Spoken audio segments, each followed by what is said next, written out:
pertanyaan sederhananya adalah gimana sih cara kita menghadapi itu? Saya juga lagi belajar, ini bukan kata saya ya, tapi saya coba merangkum dari beberapa hadis, dari beberapa ayat. Mudah-mudahan ini jadi semacam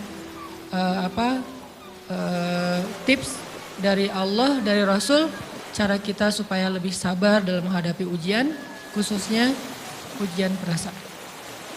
Pertama, saya mengambil dari hadis riwayat yang diriwayatkan dari Abu Hurairah, hadis Hasan. Nabi SAW mengatakan, "Ma yazalul bala'u bil mu'mini wal mu'minati fi nafsihi wa waladihi wa malihi hatta yalqallaha ta'ala wa ma alaihi khati'ah." Tidaklah seseorang selesai diuji, baik dia laki-laki, orang yang beriman, atau perempuan yang beriman, baik itu ujiannya terjadi pada dirinya, atau melalui anaknya, atau melalui hartanya, artinya ujian harta, ujian fisik, ujian perasaan, sampai dia bertemu dengan Allah dan dia tidak punya dosa. Apa maksud dari hadis ini? Ujian itu tidak akan berakhir kecuali kalau dosa kita sudah habis. Allah akan menguji kita terus untuk membersihkan diri kita dari dosa. Sehingga yang harus kita coba bangun awareness dalam diri kita kalau lagi diuji, Allah pengen membersihkan dosa saya nih. Sehingga kita ridho dengan ujian, bukan ikhlas ya. Kalau ikhlas ibadah, kalau ujian ridho, rela. Saya ridho ya Allah, walaupun ini berat. Saya ridho ya Allah, walaupun saya berharap Engkau beri jalan keluar. Saya ridho ya Allah, walaupun saya berharap ditolong oleh Allah. Tapi tetap ridho diberikan ujian itu. Sambil berdoa diberikan jalan keluar, ditolong, diberikan keajaiban. Cuman gak mau mengeluh. Dan berdoa meminta jalan keluar bukan mengeluh, itu ibadah. Berdoa itu ibadah dalam Islam. Sehingga Allah suka banget sama hamba yang berdoa. Allah suka dengan hamba yang curhat. Nabi itu kalau lagi curhat, doanya aja bisa berjam-jam cuma doa doang tuh. Kayak hadis Aisyah pas lagi cemburu malam-malam kan. Aisyah lagi tidur, ini jatah malamnya Aisyah. Tiba-tiba dia nyari-nyari raba-raba, Nabi nggak ada, dicari di kamar mandi nggak ada. Biasanya Nabi sholat di sebelah Aisyah. Wah curiga nih, jangan-jangan ke rumah si Fulan. Dicari ke rumahnya, ditelepon nggak aktif, mungkin lagi dicas, datang ke rumahnya. Ketuk pintu. Hafsah, Nabi di rumah kamu nggak? Enggak Aisyah, beneran. Cari ke rumah Sofia. Sofia, Nabi di sini nggak? Enggak, beneran. Cari ke rumah Maria. Maria di sini nggak Nabi? Enggak. Kemana ya Nabi? Rumah istri-istri yang lain gak ada. Pas balik ke rumahnya, ngelewat masjid, ngelihat Nabi lagi sujud di Masjid Nabawi, di mihrab. Dan Aisyah mendengar Nabi menangis sambil berdoa. Dan sujudnya itu seperti membaca 1 juz Al-Quran. Dan itu isinya doa nangis. Robbi. Jadi kalau kita katakan gak usah banyak berdoa sama Allah, malu. Justru Allah suka kepada hamba yang berdoa. Justru sebaliknya, kalau kita jarang berdoa atau enggan berdoa, buat Allah itu orang sombong. Allah gak suka hamba kayak gitu. Kamu gak butuh saya, sama kayak kita lagi ada masalah, punya teman yang punya kelebihan harta, terus kita kayak bingung gitu nyari kesana kemari pinjaman, dia gak dikasih tahu. Pas dia tahu dari orang lain, dia ngomong apa? Kamu gak nganggap saya ya? Emangnya saya bukan teman kamu? Kok kamu punya masalah keuangan tapi saya gak dikasih tahu, malah saya tahunya dari orang lain, tersinggung kan? Kalau teman kita aja tersinggung, apalagi Allah. Kamu punya masalah kok gak ngomong ke saya wahai hambaku. Bukan berarti Allah gak tahu. Allah tahu, cuman Allah berhak, bukan ingin ya, berhak untuk dilibatkan. Allah berhak untuk dicurhatin. Allah berhak untuk dijadikan tempat kita untuk habis-habisan menangis dan melampiaskan masalah kita kepada Allah dalam bentuk curhat-curhat dan doa. Sehingga kalau kita berdoa, ya Rabbi, Allah langsung inni qarib, mendekat Allah kepada kita. Jadi teman-teman yang dirahmati Allah, kalau kita punya masalah, kita coba bangun awareness, oh Allah pengen membersihkan dosa-dosa saya nih. Terus kita berdoa, ya Allah bantu saya, ya Allah tolonglah saya, istighfar. Saya kadang-kadang ngerasa nih, kalau ada dosa, ada kesalahan, ada kekeliruan yang saya lakukan misalnya gitu. Kalau saya nggak kuat istighfarnya, bentar lagi akan diuji sama Allah. Ujinya macam-macam, alhamdulillahnya ujiannya masih ketahan. Pasti diuji sama Allah. Kalau istighfarnya nggak kuat, taubatnya tuh nggak kuat, langsung diuji sama Allah. Dan saya langsung sadar, oh benar berarti yang tadi ini lagi dihapus sama Allah. Perkencang lagi, perkuat lagi istighfar. Kenapa? Karena kalau istighfar kita kuat, berarti kan dosa kita dihapus dengan istighfar ya. Otomatis ujian kita durasinya berkurang. Makin kuat istighfar, makin berkurang. Kalau istighfarnya udah mantap, udah selesai, Allah cabut tuh ujian kita. Diganti dengan kebaikan. Jadi teman-teman, kita coba sadari, oh kalau Allah menguji saya, memang saya banyak dosa. Sebelum kita mencari kambing hitam, nyalah-nyalahin orang lain, sebelum kita marah kepada orang lain, kadang wajar kita marah kepada orang lain gara-gara ucapannya, komennya, teks dari dia, wajar. Tapi sebelum itu, marah dulu kepada diri kita atas dosa dan kesalahan kita yang baru saja kita lakukan. Atau yang dulu kita lakuin dan belum benar-benar kita tinggalkan. Kalau kita ngerasa banyak dosa di masa lalu sebelum kita taubat, hijrah, berarti mungkin itulah alasan kenapa sekarang kita diuji setelah hijrah. Kenapa agak-agak harus jungkir balik setelah kita hijrah. Kenapa harus sedikit berdarah-darah setelah kita hijrah. Anggap aja itu untuk mengkifarat, membersihkan dosa-dosa kita yang telah lalu. Supaya apa? Supaya kalau kita pulang kepada Allah, kita pulang dalam keadaan bersih. Dan itu pasti akan menjadi orang yang paling beruntung. Daripada nanti diberesin di akhirat, mending diberesin di dunia kan? Soalnya kalau diberesin di akhirat, itu lebih berat. Akhirat itu perlakuannya beda dengan di dunia. Di dunia kalau kita salah, akan dibalas oleh Allah. Kalau kita belum taubat, dibalas oleh Allah sama. Tapi di akhirat, ukurannya beda. Sehingga heran ya, kalau ada orang yang merasa beruntung lolos dari hukuman dunia, dia pikir dia udah lolos dari hukuman Allah, mending dia beresin deh di dunia daripada nanti di akhir berlarut-larut. Itu bahaya banget. Kalau buat saya pribadi dan saya yakin teman-teman juga kayak gitu, gak mau ada masalah di akhirat, mending masalah di dunia aja. Tapi masalah di dunia juga kita gak mau berlarut-larut, pengen cepat dimudahin sama Allah. Caranya istighfar. Tidaklah Allah memberikan kepada kita ujian kecuali salah satu alasannya pengen menghapuskan dosa.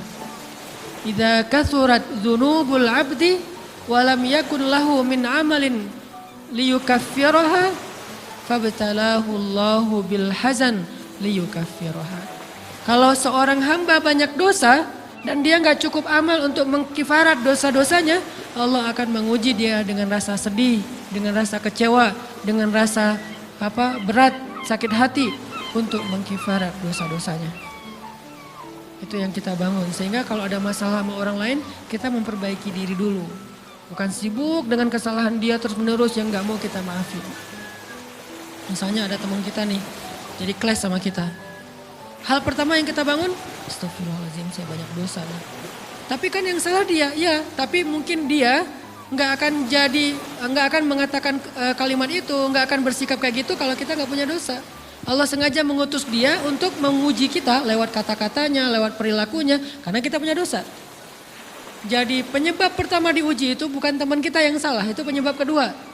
Memang dia salah dan itu harus kita akui, realistis lah. Dia salah, dia nggak pas, dia nggak bijak, dia apa. Oke, tapi yang mentakdirkan dia salah kepada kita, Allah Subhanahu wa taala. Kenapa Allah takdirkan gitu? Karena kita masih punya banyak dosa. Allah kirim kita ujian, bisa manusia, bisa alam, bisa dalam diri kita sendiri. Itu semuanya adalah cara Allah untuk menguji kita dan membersihkan dosa-dosa kita. Ini yang kita bangun pertama. Yang kedua, kata Nabi di dalam hadis Bukhari, "May yuridillahu bihi khairan." Yang terkenal kan yufaqihu fiddin, itu yang terkenal. Ternyata ada dua modelnya. Ada may yuridillahu bihi khairan yufaqihu fiddin. Siapa yang Allah pengen kasih dia kebaikan agama, kebaikan, Allah akan buat dia mengerti halal dan haram. Itu berarti Allah sayang sama dia. Ini satu model hadis. Ada model yang kedua, mirip redaksinya. May yuridillahu bihi khairan yusib min. Hadis Bukhari. Siapa yang Allah pengen ngasih dia kebaikan, Allah uji. Hah? Kok gitu caranya? Ternyata kayak gitu rahasianya. May yuridillahu bihi khairan, may yuridillahu bihi khairan. Siapa yang Allah pengen ngasih dia kebaikan, Allah kasih dia musibah atau ujian. Kenapa bisa seperti itu Ustaz? Fa inna ma'al usri yusra, Inna ma'al usri yusra. Seolah-olah Allah bilang di dalam ayat itu, kalau kalian mau dapat kemudahan, biasanya lewatnya kesusahan dulu. Kalau kalian pengen dapat keberuntungan, biasanya dapatnya kerugian dulu. Tapi keberuntungan dan kerugiannya pasti nggak sebanding. Keberuntungannya jauh lebih besar daripada kerugiannya. Kerugian itu kayak modal doang, DP. Jadi kalau kita mau dapat kejutan dari Allah, Allah kasih kita DP. DP-nya apa?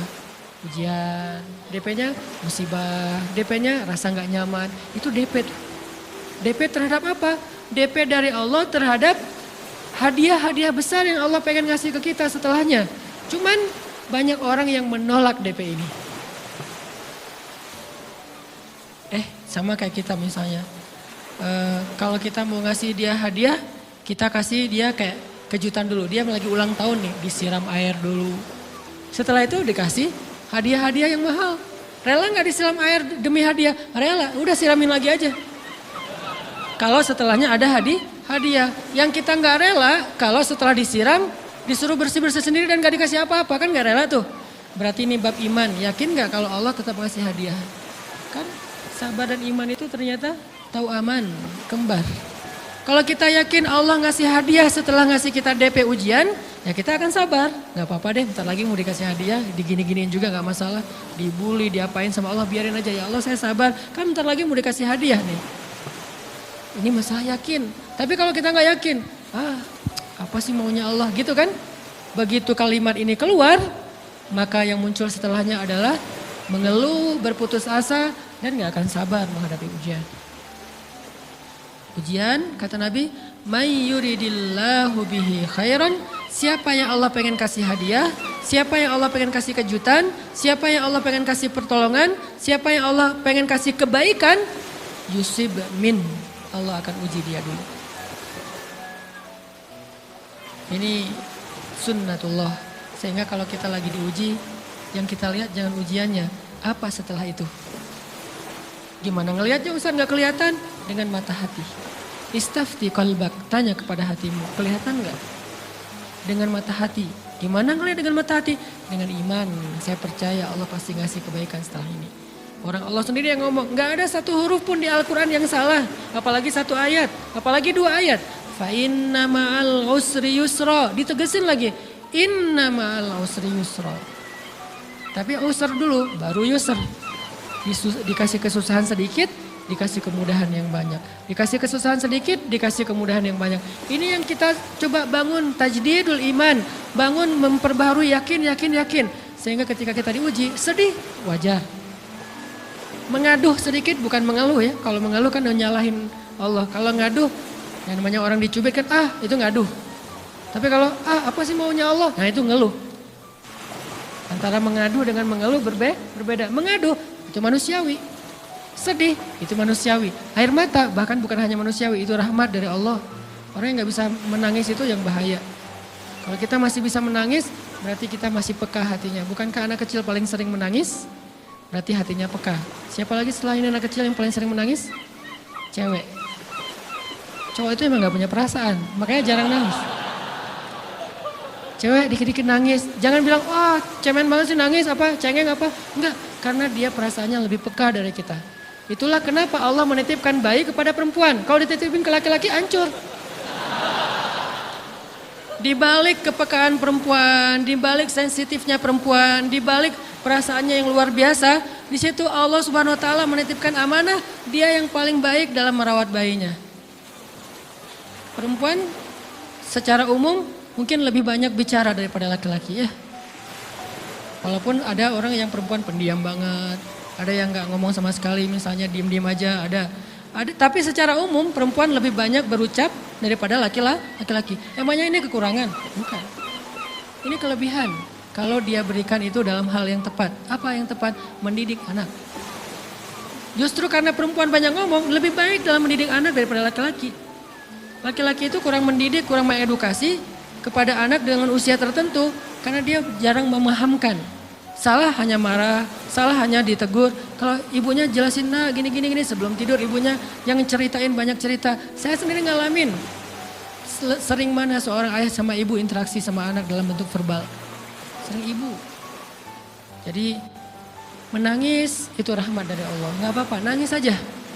Dan itu tidak disebut mengeluh. Kamu kok nangis sih? Kan orang Islam harus sabar. Emangnya nangis dengan sabar itu bertolak belakang? Sabar tetap sabar. Ya nangis jalan aja terus nangis. Nangis apa pakai nangisnya nggak cuma nangis doang. Emotikonnya juga nangis, berderai-derai gitu. Sampai air matanya menggenang gitu kan ya. Boleh lah. Ditambah lagi dengan visual menangisnya. Posting bahwa dia lagi tertusuk duri. Dengan postingan kaktus atau apalah. Dia pengen share ke semua orang bahwa saya sedang sedih. Sehingga nanti ketika ada orang yang menghibur dia dengan sedikit kata-kata yang sabar ya segala macam. Wah makin berderai-derai. Itu belum jadi. Kecuali dia keluarkan kata-kata mengeluh. Baru dia disebut orang yang banyak mengeluh. Berputus asa. Kalau mengaduh wajar. Walaupun ada nabi udah diuji berat gak mau mengaduh. Apalagi ngeluh. Zakaria. Digergaji mengadu aja enggak. Kenapa? Karena kata malaikat kalau kamu mengaduh sedikit aja. Maka Allah Subhanahu wa ta'ala akan menghancurkan kaum ini. Dia kasihan kepada kaumnya enggak mau mengadu. Satu-satunya orang yang kita tidak boleh mengadu hanya orang tua. Atau itu mengeluh kalau untuk orang tua. Kalau yang lain enggak disebut mengeluh. Kalau ke teman, males enggak apa-apa. Jangan sering-sering tapi. Apaan sih? Ke teman boleh. Tapi ke orang tua, saja itu bukan lagi mengadu, itu sudah mengeluh. Khusus untuk orang tua. Kalau di antara manusia. Kalau kepada Allah dan Rasul, pastinya lebih dari itu. Ketika kita diam saja, tidak langsung beranjak sami'na wa ata'na labbaik ya rabbi wa sa'daik, enggak memenuhi panggilan Allah, itu sudah disebut bagian dari kufur ingkar. Tapi minimal kita mungkin masih mengaduh, kita masih menangis, kita masih lelah, kita masih merasa lemah. Setidaknya kita tidak mengeluh. Kenapa? Kita percaya Allah kalau mau ngasih hadiah kepada hambanya, DP-nya itu ujian. Dan yakinlah hadiahnya minimal 10 kali lipat lebih baik daripada ujian itu. Minimal, karena nggak ada amal soleh yang dibalas di bawah 10 kali lipat tuh nggak ada. Amal soleh, amal ya bukan niat. Amal yang udah kita kerjakan minimal dibalas 10 kali lipat. Minimal, maksimalnya bighairi hisab, tanpa batas. Bighairi hisab, tanpa batas. Ada yang 700 kali lipat kayak sedekah. Tapi tetap aja ayat sedekah di akhirnya ujung-ujungnya apa? Bighairi hisab juga kan? Berarti sedekah itu minimal dibalas 700 kali lipat. Minimal. Kalau kita yakin. Selalu syaratnya kalau kita yakin. Dan saya ngebuktiin itu banget. Saya pernah ngalamin lagi jalan-jalan di sebuah kota yang ada becak kayunya, becak sepeda gitu ya. Jalan terus saya bilang, Pak berapa ongkosnya? 20.000. Udah naik aja 20.000. Karena kita keliling-keliling kota, ternyata saya jadi kasihan sama dia 20.000. Kasihan kan 20.000 dibayar keliling kota walaupun pas mampir beberapa tempat mungkin dia dapat tips ya. Tapi saya nggak tega gitu, dia cerita tentang anaknya lagi sekolah, apa segala macam, makin bikin baper kan. Pas selesai, saya kasih dia 100.000. Dari 20.000 dikasih 100.000 karena kasihan. Dan saya yakin, nggak mungkin sedekah itu sia-sia. Kan Nabi bersumpah kan, demi zat yang jiwaku di dalam genggamannya, tidak berkurang harta karena sedekah. Demi Allah, kata Nabi. Nggak berkurang harta karena sedekah. Berkurang harta karena belanja? Ya. Berkurang harta karena pacaran? Banget. Modal banget kan?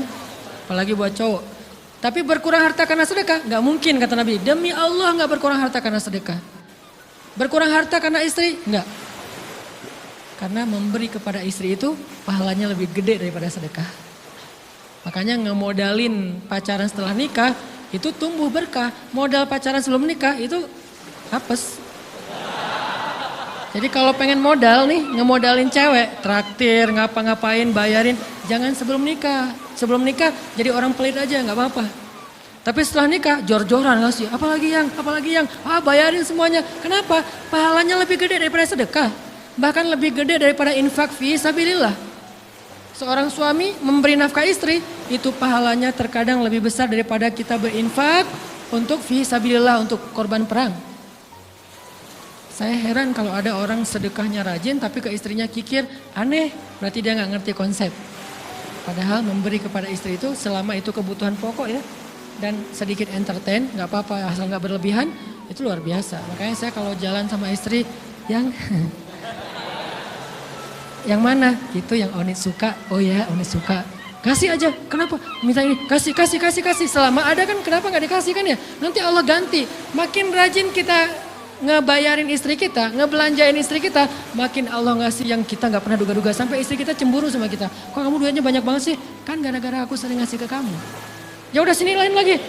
Mau ditransfer berapa gitu kan ya? Saya ngasih 100.000 ke si bapak.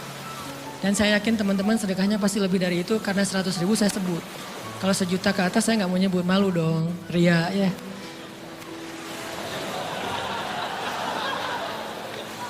Sebenarnya nggak pernah sih. 100.000 deh, karena kan kecil, saya kasih 100.000. Ternyata begitu saya kasih 100.000 dia doa. Nah ini nih pentingnya sedekah ke orang yang membutuhkan tapi nggak minta-minta, dia tulus. Dia langsung doa, ya Allah Pak mudah-mudahan rezekinya lancar, berkah, bertambah dan segala macam bahagia keluarganya. Doa-doa ini semuanya dikabulkan dalam hitungan hari. Pertama bertambah bahagia rumah tangganya, dapat kecupan dari istri. Dia nganggap suami saya cowok banget sih, mulai 1 nih. 2, demi Allah selang 15 jam kalau nggak salah karena waktu itu malam, besok paginya ada orang yang ngejar-ngejar saya pengen ngasih hadiah. Ustadz saya pengen ketemu Ustadz. Maaf saya nggak bisa ketemu sekarang lagi rush, lagi tight schedule gitu-gitulah sok-sok gaya nggak jelas gitu ya. Terus Ustadz saya pengen banget ketemu, dia nggak ngomong pengen ketemu apa. Kalau dia bilang mau ngasih duit kan langsung saya prioritaskan kan ya. Berhubung dia nggak ngomong ya udahlah saya sok-sok jual mahal gitu. Tapi yang namanya rezeki kan gimana kita tolak dia datang kan. Saya nolak. Pokoknya sebentar aja 5 menit gak akan ganggu waktu Ustadz. Ya udah besok pagi ya pas breakfast gitu. Pakai gaya-gaya dikit breakfast. Pas breakfast, oh ya siap Ustadz. Jam berapa? Jam 8. Udah janjian jam 8. Mungkin orangnya nih dengar live streaming. Pak jazakumullah khair jaza. Makasih banyak mudah-mudahan Allah tambahkan rezekinya. Terus beliau besok mau flight ke luar kota jam 8. Akhirnya ngubungin lagi malamnya. Pak Ustadz maaf gak bisa ketemu besok. Karena saya jam 8 itu jadwal terbang. Oh ya udah nggak apa-apa. Seneng dong saya nggak jadi ketemu kan. Tahu gitu kan nyesel saya tuh. Seneng. Besok pagi jam 6 Pak Ustadz. Alhamdulillah ya, ternyata penerbangan saya di delay ke jam 11. Allah delay penerbangannya demi ngasih rezeki buat saya. Kan luar biasa kan. Ini hikmah kepedean saya, kegeeran kepada Allah gitu. Di delay demi saya. Kan kadang-kadang GR ya di depan Allah ya. Robbi akraman kan gitu ayatnya ya. Allah memuliakan saya dengan istighfar tetap. Akhirnya saya bisa ketemu Ustaz. Saya nggak baca WA-nya. Terlambat baca, baru baca jam 8. Dia udah mulai agak putus asa. Kayaknya udah gak mungkin ketemu nih. Jam 8 pas saya baca, ternyata orangnya nggak di delay. Ya udah saya balas, ya udah sekarang saya tunggu ya jam 9. Maaf cuma sebentar. Nggak apa-apa Ustaz 5 menit. Datang dia. Datang ngasih apa? Ngasih duit 200 juta. Demi Allah. Cuman berselang beberapa jam, saya tolak-tolak. Tahu gitu Pak, datang malam ini aja.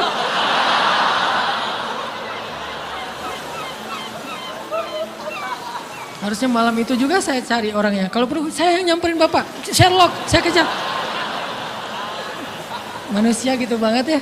Tapi Masya Allah di situ saya jadi tahu, oh doa orang itu lebih akurat, lebih mantap, lebih diijabah daripada doa saya. Mungkin bukan karena sedekah, tapi karena doa setelah sedekah. Ya Allah dan segala macam dimudahkan sama Allah. Itu luar biasa loh. Saya nggak percaya, saya pikir main-main. Orang nih iseng kayaknya pengen ketemu doang, pengen selfie.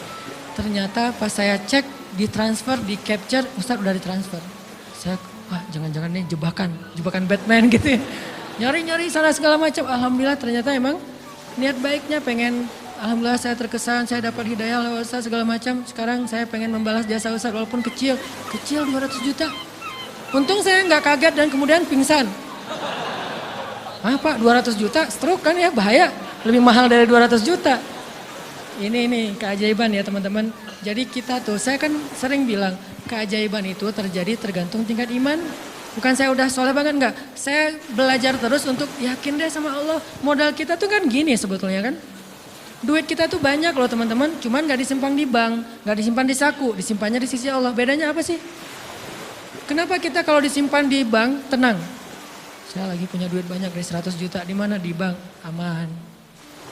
Kenapa kalau disimpan di saku aman, tenang? Kenapa kalau disimpan Allah nggak tenang? Kenapa kalau disimpan di Allah kita bilang nggak punya duit? Ini kan nggak fair sama Allah. Nggak punya duit nih. Siapa bilang nggak punya duit? Kan ada Allah. Tinggal minta sama Allah. Tapi nggak ada wujudnya. Tapi kan ada janjinya. Bukankah janji Allah lebih kuat daripada wujud? Bukankah iman harusnya lebih mantap daripada sesuatu yang konkret yang kita lihat?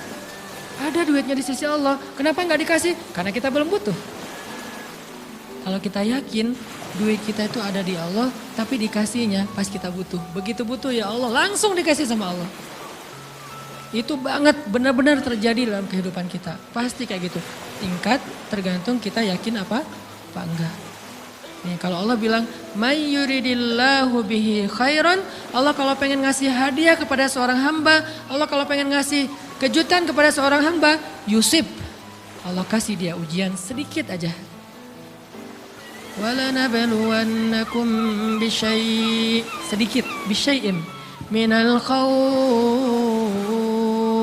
wal ju' wa naqsim minal amwal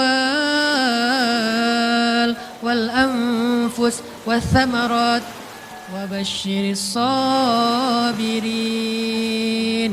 Kami uji sedikit aja dengan rasa lapar, dengan rasa takut, dengan sedikit kekurangan ini dan itu, sedikit. Tapi wa basyiris sabirin, sampaikan kejutan kepada orang yang bersabar. Sampaikan kejutan kepada orang bersabar. Jadi bisa dibilang kejutan-kejutan hidup kita itu munculnya dengan iman dan sabar. Dengan iman dan sabar. Iman artinya yakin, husnuzon sama Allah. Ana inda dhanni abdi bi. Aku tergantung prasangka hambaku kepadaku.